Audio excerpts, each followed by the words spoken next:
Good afternoon, everyone. Welcome from Air Ambulance Charity, Kent, Surrey, Sussex. Welcome to part of our training this week to mark National Restarter Heart Day. This is one of many sessions we're running throughout this week, and we're aiming to teach as many of you as possible the skills of how to save a life. We've got a couple of people still just joining, so I'm going to talk a little bit slowly. My name's Ben. I'm one of the paramedics here at Air Ambulance Charity, Kent, Surrey, Sussex. And today I'm also joined by... Adam. I'm also one of the paramedics here at Air Ambulance Charity, Kent, Surrey, Sussex. Welcome. Now, you'll see very clearly, we do our best. We're not going to give Blue Peter a run for their money here. So if the audio is a bit dodgy, please put something in the chat. And if the tech fails completely, my colleague Dave's going to put a little link in the chat to one of our pre-recorded sessions. So if the tech fails completely, you can just click on the link and follow that. But hopefully you'll be with us for the whole session. Now, what we're going to do a couple of things. I guess we've got a couple more joining, and I can see a couple of schools on camera, Adam. Should we have a little look at who we've got on the thing? We've got lots of teddies staring back at us. So if you've got your teddies, could you throw them in the air so we could see them? Oh, who have we got? Give us a wave. Yeah, Orcas class, I can excellent. see. Team Amethyst. Yeah. Let's have a look on the next page and see. We've got nearly 14 pages of schools here. Wow, look at them all. Miss Philpott or Mrs. Philpott's who's class. it? Miss Hunt. Oh, there's a big lion with, could be Mr. or Miss Donovan's class. Yeah. Sycamore class, I can see. God, there's loads. Right, we're going to have to try and get through them all quickly, see who we can give a shout out to. There's a couple we can't see on camera, but More that's even fine. joining still. Yeah, kite Superb. class is going wild. We can see Hi, bears guys. everywhere. There is loads here. Let's have a little look. Right, we've got some stuff to get through. We better get cracking on. Yeah. We're going to try and shout you out, but we've got even more people joining after. Oh, what is going on in Mrs. Bright's class or Miss Bright's class? There is Winnie the Pooh on someone's head. That is carnage. Great job, guys. Well done. Let's have a look. Mr. Everett's class, looking good. 4K are looking good. Who have we got? Miss Evans' class is looking a little more settled. They look very well behaved. Yeah, West very Chillington, I can see a bear in the air in West Chillington there. Right, let's look through the last two pages. We're nearly there now, and we've got a couple more joining, so that will be good. Last two pages. We've got Miss Lynch is telling us they can't hear us, so we just need to sort the tech slightly. Who's that? The woodpeckers. Woodpeckers, we Hi, can guys. see, Give us a wave. and Stephen's class. So, Okay. Dave, are you happy with the audio at your end? Yeah, we're just asking all classes to make sure they're muted, so if you pass that message on, that would Yeah, be so if all schools can just mute themselves, that will just stop any feedback and stop you talking over us. We'll try and mute you at our end, but if you can just mute yourselves, otherwise it will be carnage. We think we're good to go? We think we've got good audio, Dave? I've got a thumbs up. So let's crack on. We are going to do a couple of things today. So we're going to show each and every one of you how to be little lifesavers, okay? We're going to show you a couple of cool things. We're going to show you how to check for danger and someone's level of responsiveness. We're going to show you how to call 999. We're even going to show them inside our aircraft, aren't we? We're going to get one of our pilots to show you our helicopter. We're going to show you how to do CPR. And finally, we are going to show you how to deliver a shock to restart someone's heart. So, shall we see if they're all ready? Yeah. Right then, big voices. I want to see you make your camera shake. I want to see your teddies up in the air and see you shout as loud as you can on the count of 3. Are you ready? 1, 2, 3. Are you ready? Oh, it looked Look, there we go. okay. Yeah, there we go. Oh, there's Lots a of lot hands of in the weight. air. Are they as good as this morning, though? Well, I don't know. We'll give you one more go. Oh, Oh, he's getting yeah, a bit yeah. wild. They are definitely ready. Yeah, they're ready. It is all going down in dolphin class. It looks carnage. All right then. Well, before we start, we need to tell you the 3 rules. The 3 rules of being little lifesavers. They're really, really simple. Adam, tell us about rule number 1. Okay, guys, so rule number 1 is checking for danger. We always need to make sure that we keep our eyes peeled for dangers. Yeah. We want to make sure that we're safe. You guys are safe and anybody else around us is safe. Yeah. So we want you to keep your eyes peeled today for any dangers. We don't want them sneaking up on us. It's rule number 1 of being a lifesaver. Adam, tell us about rule number 2. This is also really important. Yeah. So rule number 2 is use your voices. Shout for help. It's all right to use your really loud voice. Call out for help. Get somebody to come and give you some help as quickly as you possibly can. Yeah, so we want to hear your loud voices today. And rule number 3 is what the best lifesavers do, aren't they? What do the best lifesavers, just like you and me, do? So the best lifesavers teach other people how to save a life. And we're going to show you how to do that now. Yeah, over the next 20 minutes or so, we're going to show you exactly what to do. The first thing we're going to do is show you a video of one of our patients called Paul, and he survived a cardiac arrest because of lifesavers like you. So we're going to show that video now. Hi, my name's Paul Maycock. My wife had gone up to her mother's and I decided that as it was a nice afternoon, I'd put my gear on and go out for a bike ride. I was on my way back when I had my cardiac arrest, came off the bike, hit my head on the road. I had a helmet on naturally, which obviously helped to save my life. I was fortunate enough to have people following me who recognised exactly what had happened and started to perform CPR on me. So when the call came in, the initial information that we were given was this was a cyclist who had been found unconscious. Once we got to scene, we understood that Paul had a heartbeat back after being shocked with a defibrillator a number of times. Sammy, the doctor I was working with at the time, did what we call a primary survey, which is like a rapid assessment of the patient's status and what their injuries are. We felt that it was probably a medical cause that caused Paul to collapse, and we felt that he needed to go to a cardiac centre, which would be either London or Ashford.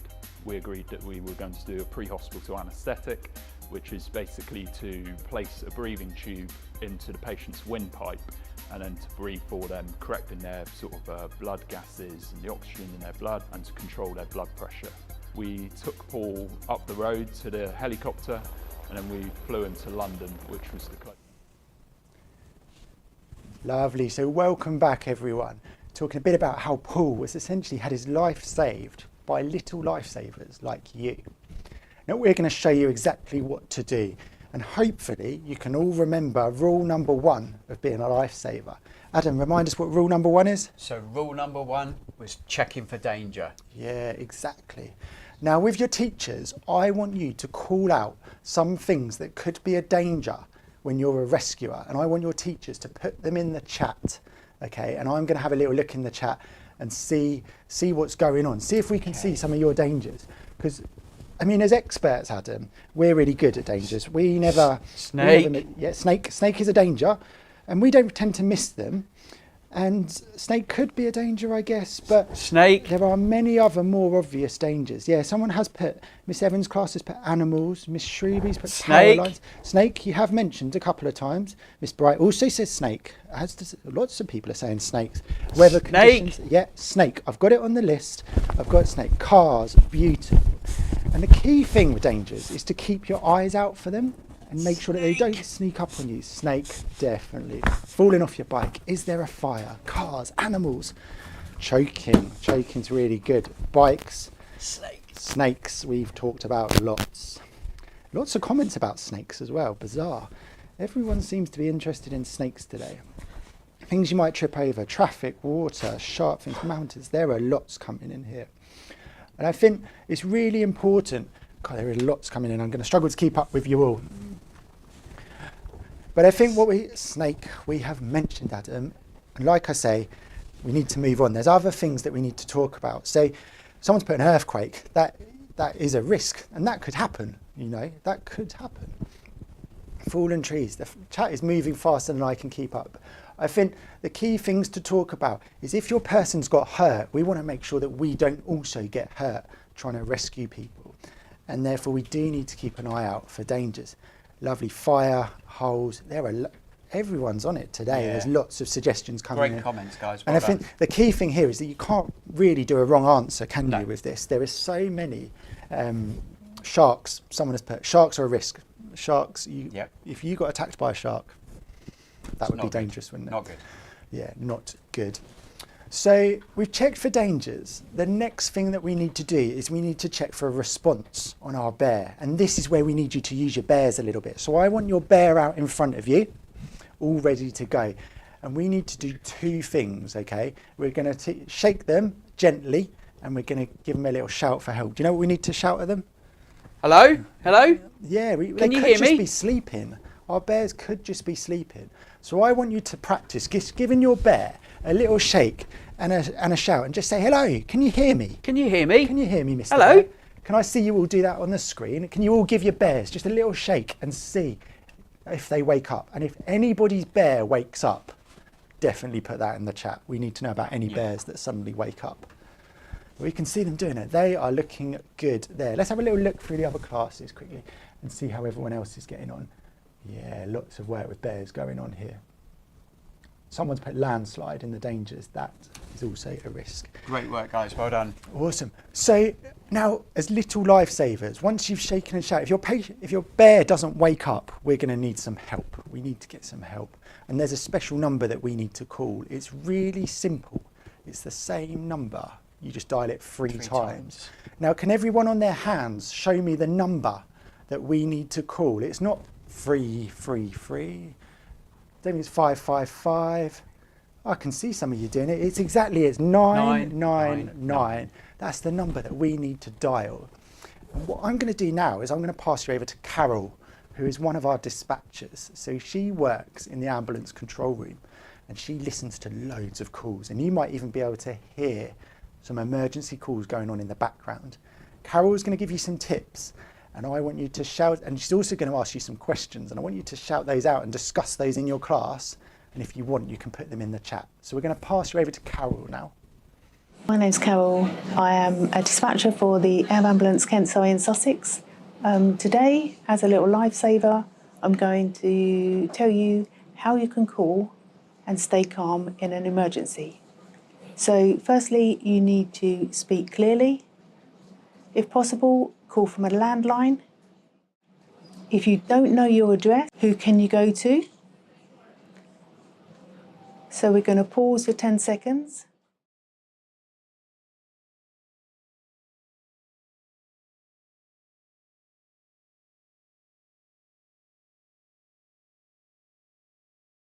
Okay, so you can either go to a neighbour, you can go to your teacher, or you can shout for help. So once you know your address, what are the first two questions the call taker will ask you? So they will ask, is the patient conscious and is the patient breathing? Okay, the call taker will then tell you how to do CPR and when to open the door. Once you've opened the door, you go straight back to the person. Afterwards, you don't stop the CPR until the ambulance crew arrive and take over from you. So also you need to think of the risks. Is there a second person available? Can they wave the ambulance crew down? So just a short recap. You will be asked, is the patient conscious and is the patient breathing? You need to know your address and who you can ask for help if you don't know your address. Open the door when you are told to. Have someone meet and wave down the ambulance crew. And if you can, put away any family pets.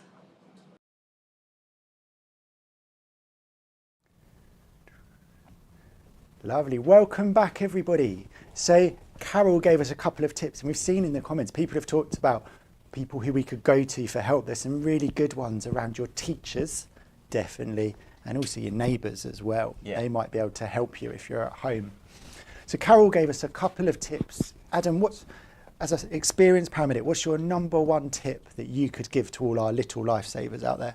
I think the most important thing is to try and stay calm. It's going to be challenging, it's going to be hard, but staying calm really helps. Be confident. Yeah, we're going to show you how to save someone's life, and just remember that and you will do no harm. And the last thing is, as we said right at the beginning just there, be careful. Yeah, don't put yourself in harm's way.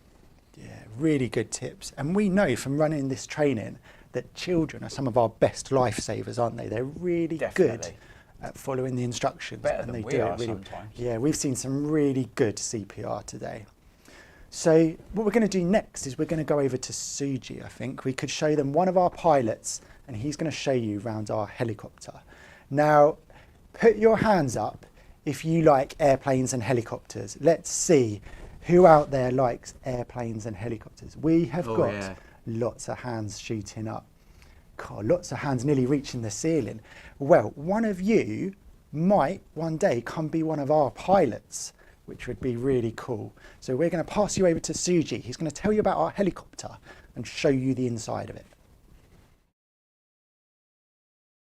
Hello everyone, I'm Suji. I'm one of the pilots here at KSS, and I'm here to tell you a little bit of information about the helicopter that you can see behind me.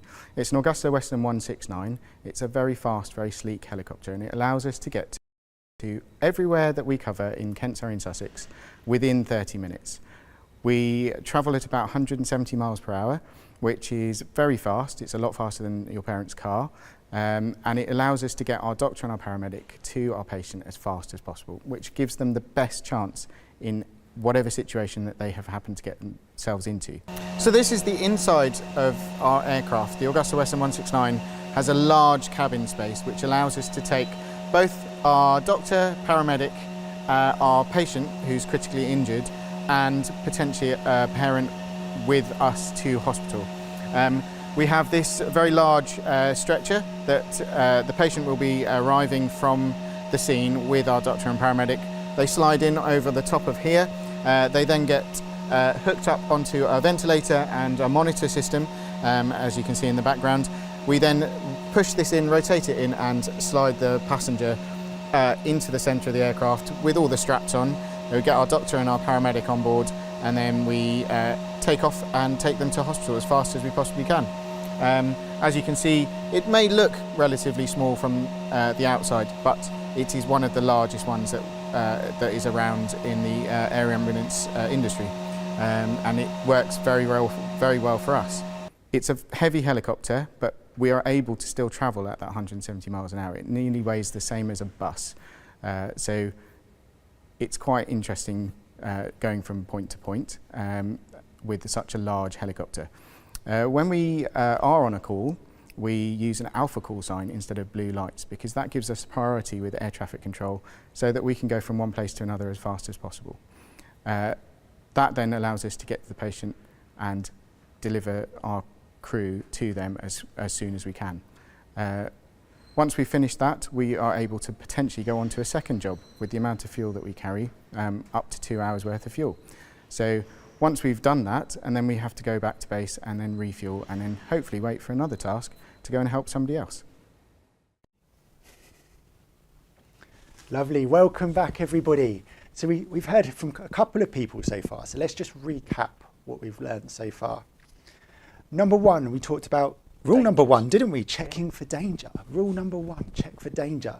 And we had to use, for step number two, we had to use rule number two. We checked for a response and we used our loud voice.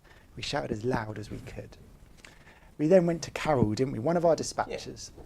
And she gave us some tips and tricks for calling 999 and staying calm. And now we've just seen Suji, one of our pilots, who showed us how our helicopter lets us get to our medical team, to people, as quickly as possible.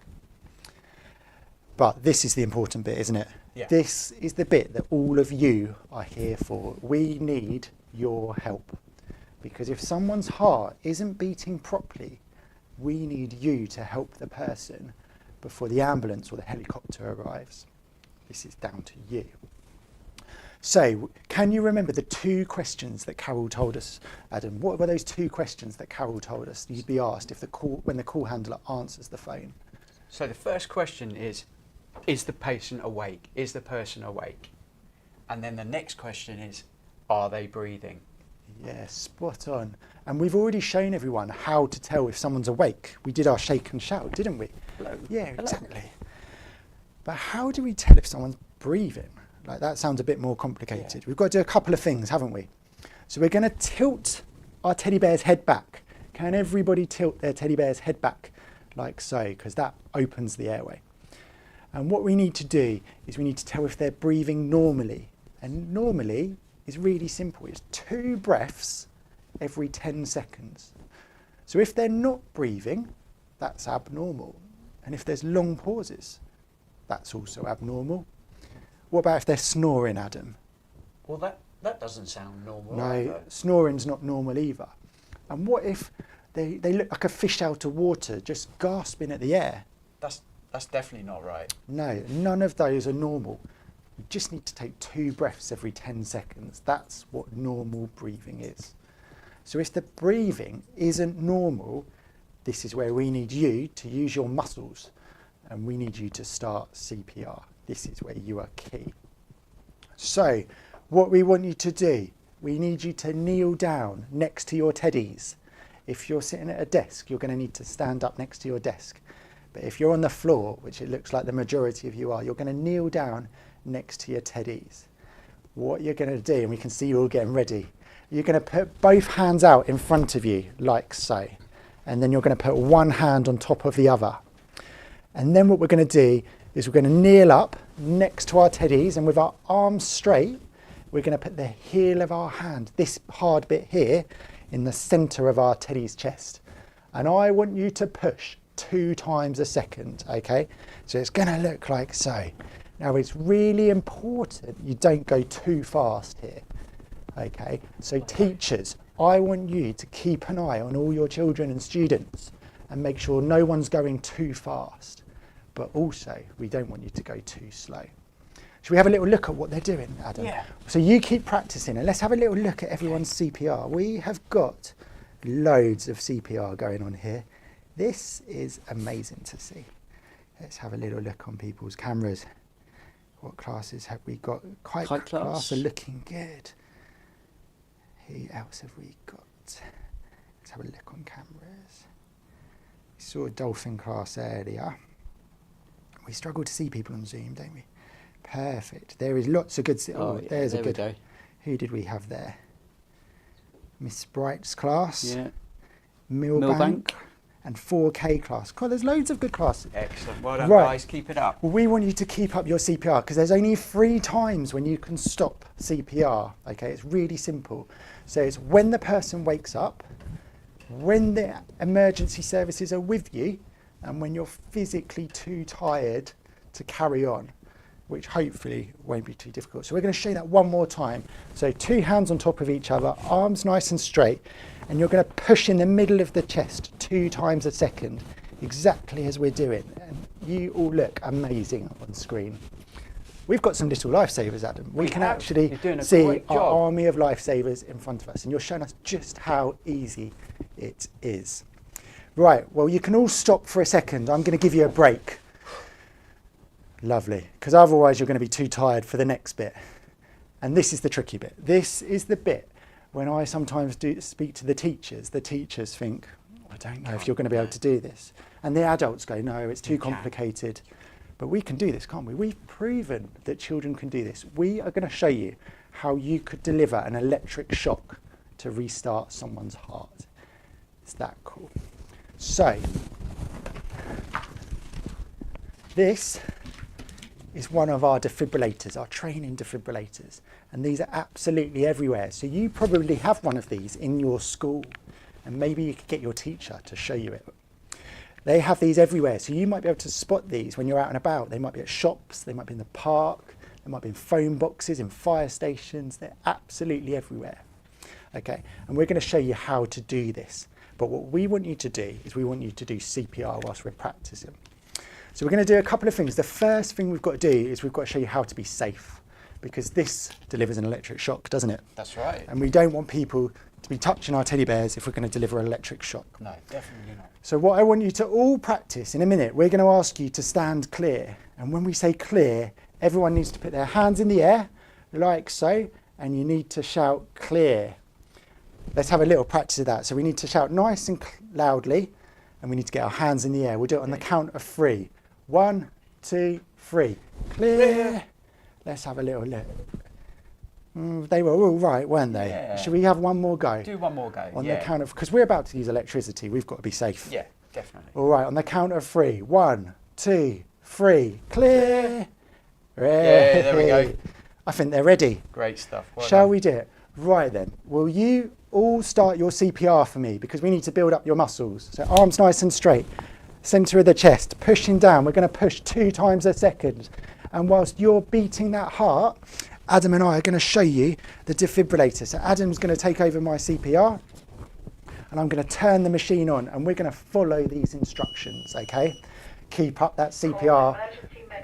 Look at these lifesavers. They are all over it. Look at them go. Follow the voice prompt calmly. Right, we need to follow these instructions. Remove all clothing from chest and stomach. Not our clothing, Adam. We need to get down to the patient's clothing. Oh, okay. Onto skin, okay? Take out the pads from the bottom of the We're going to device. take out the 2 pads, and they're numbered. We're going to stick 1 in the top left of the chest. Keep up that CPR, team. This is looking awesome. We're going to put the 2nd pad underneath the armpit, because this is going to deliver our electric shock. Labeled 1. Now the pads are on. Not touch. Oh, it's saying don't touch. Everyone stop. Analyzing heart We need to listen now to what it says. It might want to deliver a shock. It's going to deliver a shock. Is everyone ready? Stand clear. Everyone be clear. Clear. Hands up. Now. Has everyone got their hands up clear? Now. I think everyone's clear. Yeah. Shock. Shock delivered. Right, team, back to our CPR. We've got to go, go, go. Begin More CPR. Now. They're on it. Press the flashing blue. God, we've got a team of lifesavers here. That's superb. I'm going to put our metronome on so that people can hear it beeping. First. Lovely. This is awesome work, everyone. All right, I'm going to turn this off. System shutting down. Right then, if everybody stops, you're all doing awesome on the stream. I can see you. Yeah, We're great going to job. do a run through from start to finish, okay? I'll talk you through it. You can do it with your teddy bear, and Adam's going to do it on our teddy bear here so you can see it. And by the end of this, we'll show you that you can do it from start to finish, okay? Let me just get our machine ready. Adam, are you ready? I'm ready. Little lifesavers, are you ready? Still a little bit ready. Little lifesavers, are you ready? Yes. Excellent. Great Right job, guys. then, team. So remember what we said at the start. The first thing we do is we check for dangers. And luckily there's been no dangers today. No sharks, no earthquakes, no landslides, definitely no snakes. Definitely no snakes. We've checked for danger. Next, we need to check for a response. Hello. Remember what we do. Hello, So can loud you hear me? voices. I want to hear you all shouting, can you hear me? Ben, And giving your there's no teddy response. a shake. Give them a good shake then, Adam. Do they wake up? Hello. Hello. No, they're shaking their teddies too. All right, well, if he's not responding, we need to call 999, remember? So we've called for help. We need to open the airway, and we're going to check if he's breathing, remember? We want him to breathe 2 times every 10 seconds. He's not breathing. He's not breathing. He's not breathing. That means we have to do CPR. Are you all ready, team? We need to start CPR. Arms straight, pushing down in the centre of the chest. Let's see you all doing that on your teddies now. Yes, we can see you doing your CPR. And luckily, I've got my defibrillator. I'm going to try and deliver us a shock for all of our teddies. Keep up the CPR. Good work, Done that. lifesavers. That's good. Adult mode. I've got my pad. I'm going to stick it on the chest. Voice prompt calmly. Big presses, team. We're nearly there. Remove all clothing from chest and stomach. The other pad is Yeah. on. Rip clothing. Right, both pads are on. Touch. The machine says don't touch. Analyzing Everyone heart stop touching their teddies. rhythm. Shock advised. It wants to deliver a shock. Everyone stand clear. Hands in the air. Press the flashing Everyone's hands up. light. Now. Everyone's. Shock. Now. We're going to deliver a shock. Shock. Shock's delivered. Back on the chest, people. Back to our CPR, you lifesavers. Begin CPR. Awesome Now. work. Press the flashing blue. Keep icon going. For CPR voice prompt. Awesome. And I'll put a little beeper on Yeah. so you can see how fast to be. It's as simple as that. Lovely, let's stop that there. System shutting down. Right, everybody, you can stop now. I think there's only one last thing to do. I think you need to high five the person to the side of you, because you are now Great job, everybody. all little lifesavers. High fives all round. Right, we are going to do one last thing. We're going to hand you over to Duncan, who's one of our doctors, and he's going to talk about some of the really advanced things that we can do if you help us as little lifesavers. After that, we're going to come back and we can answer some of your questions. Now, there's lots of you on this session, so we might not get through all of the questions, but put them in the chat whilst you're watching this video if you want, and we'll try and answer as many as we can. So we're going to hand you over to Duncan now, and we'll see you shortly. Everyone for joining us this afternoon and essentially training to become little lifesavers with us at KSS. Now, for our final session, we're joined by Duncan, one of our doctors here at the charity, and we're going to explore a little bit around what happens now that you're little lifesavers for us, what care we can do on the basis of you helping us. So Duncan, the first question, I guess, is the really simple one. It's we're asking as many people as possible to learn CPR, but some people would say trying to teach these little lifesavers that we've got in front of us, they're too young. Do you think that's the case? Absolutely not. So the most important bit about helping people to survive after cardiac arrest is early CPR and early defibrillation, and anyone can do that. It doesn't matter whether you're 7 or you're 70. Everyone can play a part in saving a life. Yeah, I couldn't agree more. And we saw this last year, didn't we? When we did the training, we saw thousands of children get involved. Now, in terms of what we're doing as a charity and building upon the work that they're going to hopefully do to help support us, we're in the early phases of exploring something called ECMO. Now, we all know this is quite a complex thing, but could you try and explain that for the children and what that would mean? Yeah, so ECMO is a technology, is a machine that works to support or to replace the heart as a pump. And the machines now are small enough that we can take them on the helicopter with us. And so we're looking at and exploring, can we take that machine with our crew to the patients to try and really increase the number of people who survive from cardiac arrest? And this could be absolutely transformational for us, couldn't it? We could save even more lives. Yeah, so it's a really exciting technology. It comes with an awful lot of work for us to think about how we might make this work for the communities that we serve. But certainly there seems to be potential that we might be able to save even more lives with it. So yes, very, very exciting. And the final things, that the little lifesavers, they've been learning about the chain of survival. And we've talked about the third step on that, early defibrillation.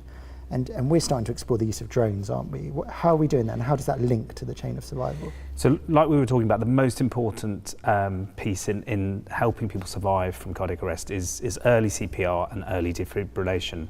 And we know that most people who have their cardiac arrest have it in their own homes or in public places, and so they're often not close to a defibrillator.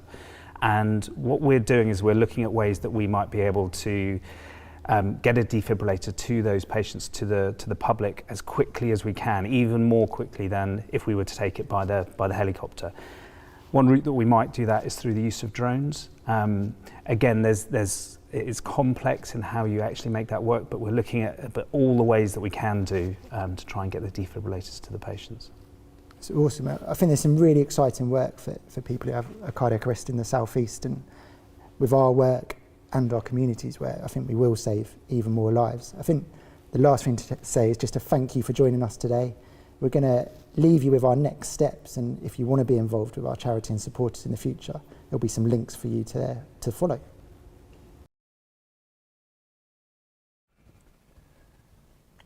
Lovely. Welcome back, everybody. Thank you for all the questions. Thank you for, I guess, getting so involved. It's been brilliant. Awesome to watch you on the screen. Really all working so hard, so absolutely amazing. These bears have really had a workout today, haven't they? They certainly have. I think there's probably some future doctors, paramedics, pilots, fundraisers, everyone that we're seeing here. Right, we're going to try and get through as many questions as possible. We have got to go at 10 past because we've got another session to go to. The rules are essentially put as many questions in the chat as you want, and we will scoop them up afterwards in an FAQ if we don't get through to them, and we'll email that out for you to do in your groups at school. So question number 1 is, how does CPR actually work? Adam, do you want to do that? What are we trying to do with CPR? So with CPR, essentially what we're doing is we're doing the work of the heart. So when the heart stops or is in a rhythm where it's not working correctly, it's not pushing the blood around the body to the brain, to the heart, to the lungs. And so we're taking that over, and we're compressing the chest squeezing the heart to push that blood with the oxygen around the body to where it's needed. Yeah, perfect. So some of these are a bit shorter, which is good. So how many people need our help a day? Well, we know that we do about 10 missions a day, 10 don't missions a day at the moment. Those questions are scrolling down quicker than I can do. What if your next door neighbour isn't in? Who else could we go to if your next door neighbour isn't in? You just shout for help. Anybody that's close by, somebody walking past. Appreciate that, you know, neighbours might not be in, but just keep asking for help. Keep knocking on doors if you need to go for help, and someone will help. Yeah, and actually, as we've seen, a lot of these little lifesavers, probably some of them don't need their neighbours, do they? Yeah. And I've seen in my clinical practice, little lifesavers like this save people's lives. People definitely can do it. Be confident. Yeah. Do you ever need to give mouth to mouth? That's a good question. Yeah. So now, no. Yeah. It used to be taught, but we've moved away from that now, and we know that doing the good chest compressions is what saves people's lives. So that's the most important thing, those good quality chest compressions, and just keep that going until the further help arrives. Yeah. How many calls for CPR do you get in a month? Well, that's an interesting one, isn't it? Because we don't, as an air ambulance, we don't go to every single cardiac arrest. The ambulance service go to every single cardiac arrest, and we go to some of them through selection and the process that our dispatchers do. But from our point of view, we go to about 400 cardiac arrests a year, so it's just over one a day, really. What if I forget? Will 999 tell me what to do? That's a really good question, isn't it? Please don't worry if you can't remember what we've shown you today, because the most important thing is, as we say, if you recognise that someone's not well and they need some help, you call 999, just remember that number, and whoever's on the end of the phone will tell you exactly what you need to do. But by doing what we've shown you today, you will help to save someone's life. Yeah, lovely. So I'm going to pick some of them just so we don't replicate. So if they wake up, what do we do next? So again, listen to the people on the end of the phone that are supporting you. They'll tell you what to do next. The good news there is that you've saved someone's life, and the help will still be on its way, and you just stay with that person, and whoever's on the phone will keep on the phone with you right up until the time the ambulance crew arrive and take over. Yeah, lovely. How do you train to be a paramedic? That's a very good question. That's a really good question. And So the hopefully, first thing, we've got some future paramedics out there. I was going to say, continue doing what you're doing at the moment. Work hard at school. Listen to those teachers. It's really important. Do your homework. And then if you still want to be a paramedic, you want to look at university programs. There's lots of information out there available that will point you in the right direction. Yeah. But just keep working hard. So we've got about 1 minute left. Someone said, is it true you can use the song Nelly the Elephant or Staying Alive to help keep in time? Yeah. And yeah, you can. Absolutely. We just didn't want to put you through our bad singing, so we didn't sing to you this We've done year. that before and it's not good. Someone's put, how does the heart zap work? So the defibrillator, how does the heart zap work? I love the term heart zap. Heart zap, yeah, I might it's start calling it the heart zap. So the heart zap works by essentially your heart goes into a funny rhythm and it's all a bit jiggly and the electricity's all over the place. And then what we do is it sends a shock and it resets the heart and then it starts to beat normally after that. That's probably the best way. The very last question I am going to pick is how many helicopters do you have? So we've got 3 helicopters. We have 2 available most of the time and we have a spare helicopter that we use. There's loads of really good questions here. We sadly just can't get through them all. And we will answer but please them. put them in the chat and I will make sure we get an email out with all the questions on them. The last thing I want to direct you to is our parent and child sessions or adult and child sessions this evening. There's one at 5 o'clock for primary school children and their adults that they've got at home. And there's one for secondary school children and their adults immediately after that. We would love as many of you to join as possible. And Little Lifesavers, we want you to teach everyone else who's at home with you. Tell your mums and dads, your brothers and your sisters. Remember, rule aunties number and 3 uncles. of being a good lifesaver is that you've got to teach everyone else. So we're going to say thank you very much. We're going to say bye from our teddies. Can we see one last time every teddy in the air and a big wave? You have been absolutely fantastic today. We have loved being with you. Thank you so much, and we will see you soon. Take care.